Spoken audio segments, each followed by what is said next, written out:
रिमझिम बचपन से ही बहुत शरारती लड़की थी। वो हर वक्त कोई ना कोई शरारत करती रहती। लेकिन उसकी मुसीबत तब बढ़ गई जब एक अनजान औरत ने उसके सर में हाथ लगाया और उसके सारे बाल झड़ गए। और जब रिमझिम ऐसी हालत में घर आई तो उसकी माँ उसको देखते ही कहने लगी, रिमझिम, ये क्या, तेरे बाल कहाँ गए? सर पर ही तो है माँ। सर पर तो बाल नहीं है। रिमझिम अपने सर पर हाथ लगाती है तो उसे कुछ भी महसूस नहीं होता। ये देखकर रिमझिम तुरंत शीशे में खुद को देखती है तो वो गंजी होती है। ये देखकर रिमझिम अब तेज तेज के रोना शुरू कर देती है और ये देखकर उसकी माँ कहती है, सारा दिन उछल कूद मौज मस्ती, अब पता नहीं क्या करके लाई है, बाल ही गायब करवा लाई। माँ, मैंने कोई शरारत नहीं की है। मैं तो आज किसी को परेशान भी नहीं करके आई। ना जाने मेरे बाल अचानक कहाँ गायब हो गए। बालों का क्या होगा माँ? कुछ दिन में आ जाएंगे तेरे बाल। अपनी माँ की बात सुनकर रिमझिम फिर से मौज मस्ती में लग जाती है। ऐसे ही 6 महीने गुजर जाते हैं। तभी रिमझिम अपनी माँ से कहती है, माँ, माँ, अब तो स्कूल में भी सब मुझे गंजी गंजी कहकर चिढ़ाने लगे हैं। मेरे बाल कब आएंगे? अब मैं इसे कैसे बताऊं कि इसके बाल क्यों नहीं आ रहे? रज्जो रिमझिम की बात का कोई भी जवाब नहीं देती और वहां से चली जाती है। अगले ही दिन जब रिमझिम अपने स्कूल में जाती है, तेरे सर पर बाल नहीं है, तू तो कितनी गंदी लग रही है। तू अपना मुंह बंद रख। इतना कहकर रिमझिम आराम से बैठ जाती है। लेकिन क्लास के बच्चे रिमझिम को परेशान करना नहीं छोड़ते। रिमझिम स्कूल के एक पेड़ के नीचे जाकर बैठ जाती है और उसे नींद आ जाती है। सपने में एक छोटी सी परी आकर उससे कहती है, तुम यहाँ पेड़ के नीचे क्यों रो रही हो? पहले मेरे सर पर बहुत लंबे और काले बाल थे, लेकिन एक दिन जब मैं खेल रही थी तब एक औरत ने मेरे सर पर हाथ लगाया और मेरे सर के सारे बाल झड़ गए और अब क्लास के सारे बच्चे मुझे परेशान करते हैं।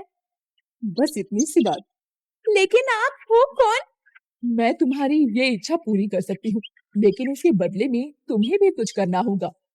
रिमझिम परी की बात सुनकर खुश हो जाती है और हामी भर देती है। तभी परी अब उसके सर पर बाल दे देती है और ये बाल जादुई बाल होते हैं जो ना तो कटेंगे और ना ही झड़ेंगे और इनमें अलग ही जादुई शक्तियां थी। लेकिन शर्त ये थी कि उसे हर रोज किसी ना किसी की मदद करनी होगी। तभी अचानक रिमझिम की आंख खुल जाती है और वो कहती है, अरे, मैं तो सपना देख रही थी। यार, ये तो बहुत अच्छा सपना था। जैसे ही रिमझिम उठती है तो वो अपने लंबे बालों को देखकर हैरान हो जाती है। लेकिन उसे अपने लंबे बाल देखकर बहुत खुशी होती है। स्कूल की छुट्टी हो जाती है। स्कूल की छुट्टी के बाद जैसे ही रिमझिम अपने घर आती है तो उसकी माँ उसके बाल देखकर कहती है, ये क्या, तेरे बाल एकदम से इतने लंबे कैसे हो गए? माँ, पता नहीं, लेकिन अच्छा है ना, अब कोई भी मुझे गंजी गंजी कहकर नहीं चिढ़ाएगा और ना ही मेरे सर पर टपली मारेगा। रज्जो को रिमझिम के सर पर बाल देखकर आश्चर्य होता है। शाम का समय था। रिमझिम खेलने के लिए पार्क में जा रही थी। तभी रास्ते में कुछ लड़के एक छोटी बच्ची को परेशान कर रहे थे। ये देखकर रिमझिम बीच में कूद पड़ती है और कहती है, तुम्हें शर्म नहीं आती? इतने बड़े होकर छोटी सी बच्ची को परेशान कर रहे हो? इसमें शर्म की क्या बात है? और सुन बच्ची, अगर तू भी ज्यादा बोलेगी तो तुझे भी परेशान करेंगे हम। लेकिन अगर मैं तुम्हें परेशान करने लगी तो तुम किसी को परेशान करने के लायक नहीं बचोगी। अब ये बच्ची हमें परेशान करेगी। जा बच्ची जा, घर घर खेल। लगता है तुम ऐसी नहीं मानोगी, तुम्हें तो बताना पड़ेगा। रिमझिम की चोटी उस लड़के के गले में जाकर गोल गोल लिपट जाती है और उसका दम घुटने लगता है। तभी वो लड़का कहता है, तू बच्ची है कि चुड़ैल? मुझे छोड़ दे। बहुत परेशान कर रहा था ना, अब कैसा लग रहा है? मुझे माफ कर दो, आगे से मैं किसी को भी परेशान नहीं करूंगा, मैं वादा करता हूँ, मुझे छोड़ दो। लड़के की आवाज सुनकर चोटी अपने आप शांत हो जाती है और उस लड़के के गले को छोड़ देती है। इसके बाद वो लड़का वहां से भाग जाता है। रिमझिम ये जान तो चुकी थी कि उसके बालों में जादुई शक्ति है, लेकिन उसे किस तरह से इस्तेमाल करना है ये अब तक समझ नहीं पाई थी। सुबह होते ही रिमझिम स्कूल के लिए रेडी हो जाती है और क्लास में एंट्री करते ही एक बच्चा उससे कहता है, रिमझिम, कल तक तो तेरे सर पर एक भी बाल नहीं था और अब तेरे सर पर इतने काले लंबे बाल हैं, जरूर नकली होंगे।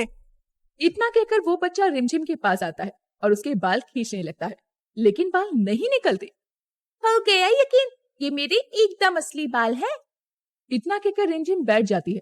क्लास में टीचर आ जाती है और सभी को पढ़ाना शुरू कर देती है। जैसे ही छुट्टी होती है वो अपने घर आती है। और सारी बात अपनी माँ को बताती है। माँ, पहले तो मैं गंजी हो गई थी, इसीलिए परेशान थी। अब जब मेरे बाल आ गए हैं तो मैं इनसे परेशान हूँ। बेटी, मुझे लगता है कि तुझे किसी बाबा के पास दिखाना पड़ेगा। माँ, कैसी बातें कर रही हो? रज्जू रिमझिम को लेकर बहुत ज्यादा परेशान हो जाती है और हर किसी से इसे कैसे ठीक किया जाए इसके उपाय पूछने लग जाती है।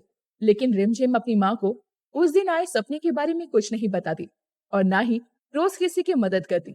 रिमझिम के बाल हमेशा अपनी मनमानी करते रहते। एक बार की बात है, रिमझिम अपनी माँ के साथ बाजार जा रही थी। तभी वहां किसी का एक्सीडेंट हो जाता है। ये देखकर रिमझिम अपनी माँ से कहती है, माँ माँ, देखो ना, यहाँ किसी का एक्सीडेंट हो गया, कोई इसकी मदद नहीं कर रहा। हाँ रिमझिम, लेकिन अभी यहाँ से चलो। नहीं माँ, हमें उनकी मदद करनी चाहिए। देखो ना, कोई भी इनके पास नहीं आ रहा। अच्छा चलो ठीक है। इतना कहकर रज्जू और रिमझिम एक्सीडेंट वाली जगह पर जाते हैं और जिनका एक्सीडेंट हुआ था उनकी मदद करने लगते हैं। तभी अचानक रिमझिम की चोटी घायल को उठा लेती है। सभी लोग हवा में घायल आदमी को देखकर हैरान रह जाते हैं। रज्जू भी ये सब देखकर बड़ी हैरान होती है और अपनी बेटी से कहती है, रिमझिम, इसे नीचे रख दो, इसे वैसी ही चोट लगी हुई है। इस तरह हवा में उठाने से सभी लोग देख रहे हैं। माँ, मुझे नहीं पता इसे नीचे वापस कैसे रखना है। मेरे बाल मेरी बात नहीं मानते। रिमझिम की चोटी अब और भी लंबी हो चुकी थी और रिमझिम की चोटी में घायल इंसान लिपटा हुआ था और ये देखकर सब हैरान थे कि उसकी चोटी लंबी होती जा रही थी। ये देखकर सभी लोग रिमझिम को चुड़ैल चुड़ैल कहने लगते हैं। तभी रज्जो कहती है, आप सभी चुप हो जाइए, मेरी बेटी कोई चुड़ैल नहीं है, वो तो बहुत मासूम है। इतना कहकर रज्जो रिमझिम का हाथ पकड़ती है और उसे वापस घर ले आती है। ऐसे ही दिन गुजरते हैं। अब अपने इन बालों की वजह से वो स्कूल नहीं जा पाती और ना ही कहीं खेलने जाती। एक रोज रिमझिम आराम से बैठी हुई थी। तभी अचानक उसकी आंख लग जाती है और उसके सपने में वही परी आकर उससे कहती है, रिमझिम, मैंने तुमसे कहा था कि तुम्हें रोज किसी न किसी की मदद करनी है। मैं तो रोज ही किसी न किसी इंसान की मदद करती हूँ। अगर तुम रोज किसी न किसी की मदद करती तो ये बाल कभी भी अपनी मनमानी नहीं करते। आप तो चुप ही रहिए।